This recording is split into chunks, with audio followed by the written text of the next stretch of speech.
பிள்ளைகளா, இன்னைக்கு ஒரு சின்ன டிப்ஸ் கொடுக்க போகிறேன். என்ன அப்படின்னு கேட்குறீங்களா? ரொம்ப அழுதுட்டு இருக்கீங்களா? இல்லை ரொம்ப டிப்ரெஷனில் இருக்கீங்கன்னா நான் சொல்கிற டிப்ஸை மட்டும் ட்ரை பண்ணி பாருங்கள். ஏன்னா நான் ட்ரை பண்ணியிருக்கேன்.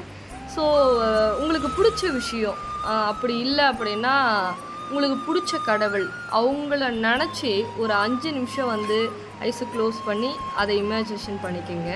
ஸோ இது எதுக்காக அப்படின்னு நான் சொல்கிறேன் அப்படின்னா, அந்த டிப்ரெஷன்லேருந்து கொஞ்சம் கொஞ்சமாக வெளியே வரலாம். உடனே வெளியே வர முடியலனாலும் ஏன் அப்படின்னா நம்மளுடைய சந்தோஷம் நம்மக்கிட்ட இருக்குது அப்படின்றத நீங்கள் உணரணும்.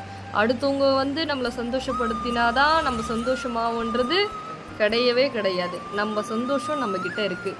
பிடிச்ச விஷயத்த சில கஷ்டத்திலிருந்து வெளியே வரணும், சில துரோகத்திலிருந்து வெளியே வரணும், பல ஏமாற்றத்துலேருந்து வெளியே வரணும் அப்படின்னா உங்களுக்கு பிடிச்ச விஷயத்த செய்யுங்க.